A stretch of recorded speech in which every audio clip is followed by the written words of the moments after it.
মানে এখন আইছে আমরা নামাজ পড়তেছি শুধু জুমার দিন, শুধু জুমার দিন মসজিদ ভরপুর মুসল্লি, আর বুঝি বাদ বাকি দিন মাথা নামাজ মাফ, আর পাঁচ ওয়াক্ত নামাজের খবর নাই, শুধু জুমার দিন, শুধু জুমার দিন। আল্লাহ যদি জাহান্নাম সম্পর্কে সে জানতো তাহলে নামাজে এক ওয়াক্তও ছাড়তো না। রাসূল সাল্লাল্লাহু আলাইহি ওয়াসাল্লাম সাহাবায়ে কেরামদেরকে নিয়ে বসে আছে, এমন অবস্থায় ভীষণ একটা আওয়াজ হলো। সাহাবায়ে কেরাম বলতেছেন এখন তো কিয়ামত হওয়ার সময় না, একটা আওয়াজ হলো কিসের? রাসূল সাল্লাল্লাহু আলাইহি ওয়াসাল্লাম বললেন এই আওয়াজ সেই আওয়াজ আজ থেকে নিয়ে ৭০,০০০ বছর আগে, কথাটা ভালো করে শোনেন দিল লাগাইয়া, যে আজ থেকে ৭০,০০০ বছর আগে আল্লাহ রাব্বুল আলামিন জাহান্নামের উপর থেকে একটা পাথর নিক্ষেপ করেছিলেন। এই ৭০,০০০ বছর পর সেই পাথরটা জাহান্নামের তলদেশে যা পড়ল। জাহান্নাম কত গভীর, কত ভয়ানক! এই নামাজ সময় গাফেল হওয়া যাবে না, নামাজ সময় গাফেল হওয়া যাবে না। অথচ আমরা সবচেয়ে গাফেল নামাজ। নামাজের প্রতি আমাদের কোনো গুরুত্বই নাই, কোনো খেয়ালই নাই। খেয়াল আছে কি? দুনিয়া না খেয়াল, আখিরাতের প্রতি খেয়াল নাই। আল্লাহ কি আমাকে দুনিয়া বানানোর জন্য পাঠাইছে? আখিরাতকে আর দুনিয়া থেকে আখিরাত তৈরি করার জন্য আল্লাহ রাব্বুল আলামিন আমাকে পাঠাইছে। দুনিয়া তৈরি করার জন্য না, দুনিয়া বানানোর জন্য না, দুনিয়া কামাই করার জন্য না। দুনিয়া আছে পুরাটাই ধোঁকা, দুনিয়া পুরাটাই ধোঁকা। ওমাল হায়াতুদ দুনিয়া ইল্লা মাতাউল গুরুর। এই পুরা দুনিয়াই হচ্ছে কি ধোঁকা আর ধোঁকা, ধোঁকা আর ধোঁকা। আপনি যত দুনিয়ার পিছে দৌড়াবেন দুনিয়া তত আপনার থেকে দূরে সরে যাবে। শেষ মুহূর্তে কি হবে? দুনিয়াও পাইলেন না, আখিরাতও পাইলেন না, আপনার সব বরবাদ, স্থান হয়ে গেছে জাহান্নাম। আল্লাহ আমাকে আপনাকে দুনিয়াতে কি জন্য পাঠাইলো এইটা আগে নলেজ ঢুকাইতে হবে, এইটাকে জানতে হবে যে আল্লাহ আমারে কেন দুনিয়ায় পাঠাইলেন, কিসের জন্য পাঠাইলেন, কি করার জন্য আল্লাহ পাঠাইছেন? শুধু খেল তামাশা করার জন্য, ফুর্তি করার জন্য, দুনিয়া কামাই করার জন্য? এটা খেয়াল করতে হবে, জেনে আনতে হবে। তারপরে আপনার দিমাগ যে বলে সেটা আপনি করেন। তাহলে আপনি দিমাগ বলে, আপনি জ্ঞান বলে যে আল্লাহ আমারে দুনিয়া কামাই করার জন্য পাঠাই নাই, আল্লাহ আমারে পাঠাইছে আখিরাতের জন্য। তাহলে আপনাদের পায়ে হাত ধরে বলি যে আখিরাতের দিকে হাত হন, আখিরাতের দিকে মনোযোগী হন। আজকে হয়তো বুঝে আসতেছে না, আজকে হয়তো বুঝে আসতেছে না, আর যেদিন বুঝে আসবে ওদিন বুঝে এসেও কাজ হবে না, ওদিন বুঝে এসেও কাজ হবে না। যেই দিন ভিতর থেকে রূহটা বাইরে হয়ে যাবে, একটা বডি খাসা আপনি পড়ে থাকবেন, ওই দিন আপনারা আর চিন্তা করে কোনো লাভ হবে না, ওই দিন বুঝে এসে কোনো লাভ হবে না।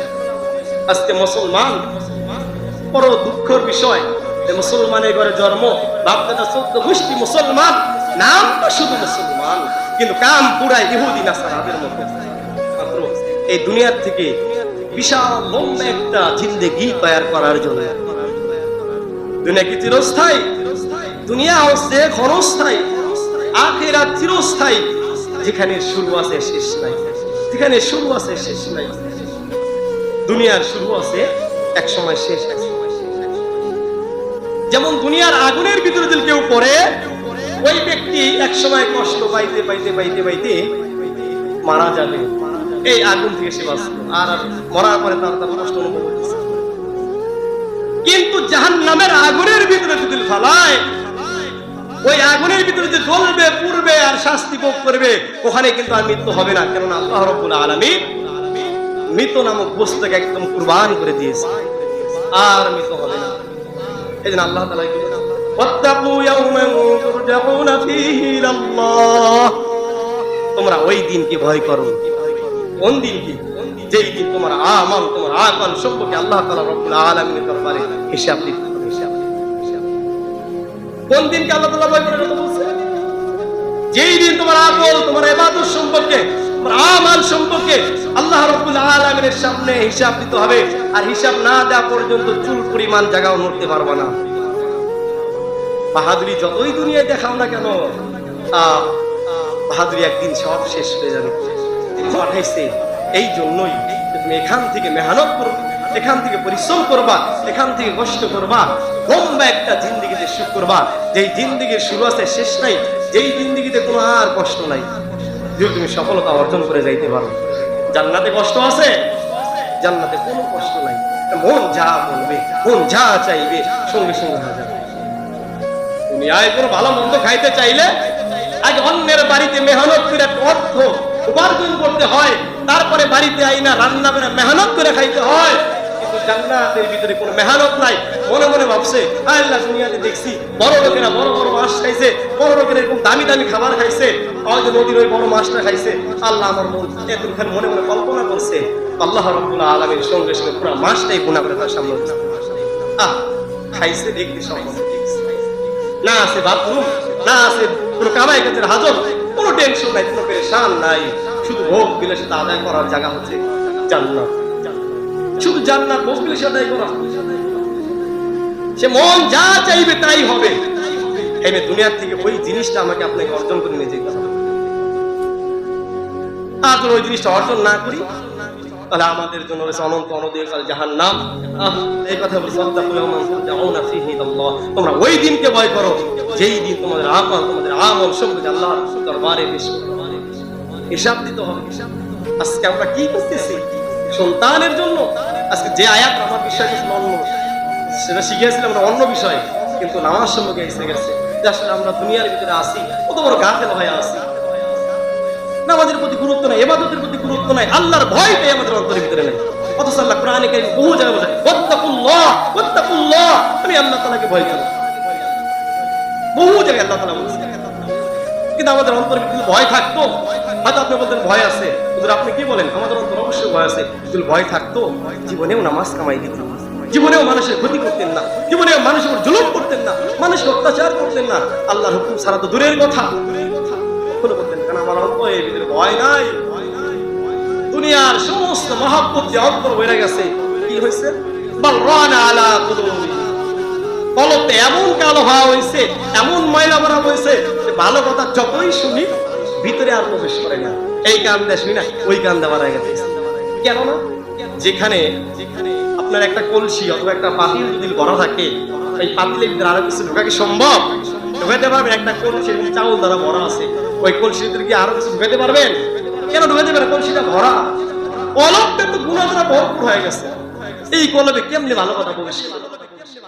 কলবে তো ভালো কথা প্রবেশ করবে না, কেন? কলব গুনাহ দ্বারা ভরপুর হয়ে গেছে, গুনাহ দ্বারা ভরপুর হয়ে গেছে। এই জন্য ভালো কথা কান দেওয়া ঢোকে না, কলবের ভিতরে প্রবেশ করে না। নিজের জিন্দেগি পরিবর্তন হইতে পারে না।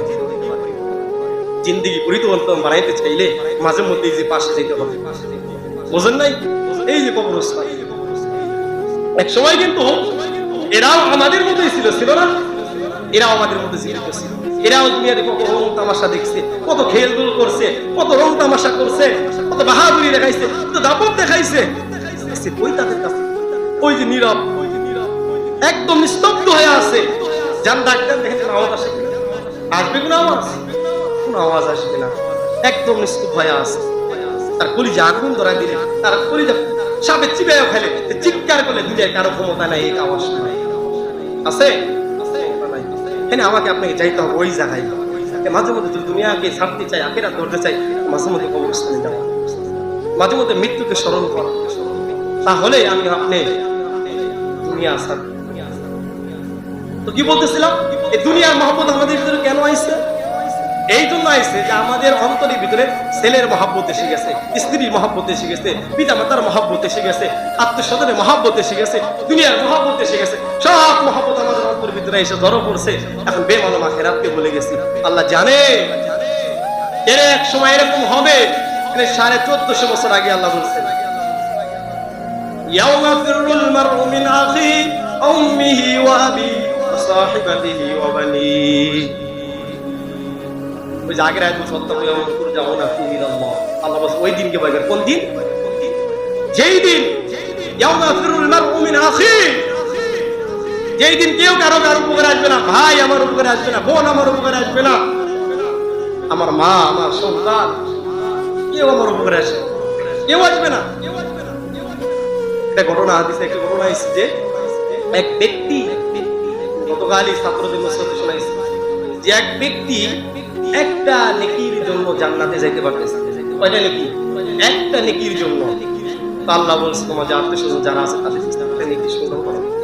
ভালো করে খেয়াল করে শোনেন, আজকে যেই সন্তানের জন্য, যেই পিতা মাতার জন্য, যেই বিবির জন্য সব ছাইরা দিলাম, দুনিয়ার কিছু পড়ে গেলাম, তারা আমার কতটুকু উপকার আসবে? ওই ব্যক্তি যাবে মায়ের কাছে, বলে মা দুনিয়াতে তুমি আমাকে এত মহব্বত করছো, এত ভালোবাসো, আমি না খাইলে তুমি খাও নাই, আমি না ঘুমালে মা তুমি ঘুমাও নাই, আজকে তোমার সন্তান এই হাসরের ময়দানে পেরেশানির ভিতরে আছে, একটা নেকির জন্য মা তোমার সন্তান জান্নাতে যাইতে পারতেছে না। মা কি বলবে জানেন? মা বলবে কে তুমি? আমি তো তোমারে চিনি না। আল্লাহ। মা বলবে আমি তো তোমারে চিনি না। অথচ এ দেখেন একটা বিষয় শোনেন যে মেয়েদেরকে কবরস্থান পর্যন্ত আনায় নিষেধ কেন করছে?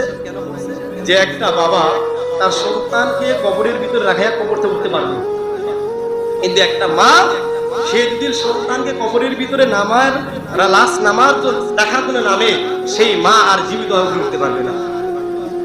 অথচ এই মা, যে মা সন্তানকে জন্য এত পাগল, সন্তানকে এত ভালোবাসত, হাসরের মধ্যে এই মা বলবে আহা আমার কোনো ছেলে সন্তান ছিল, আমার কোনো সন্তান আদি ছিল না, তুমি আমার বিবাহই হয় নাই, বিয়ে শাদী হয় তোমার সন্তান কই দিয়ে আসবে?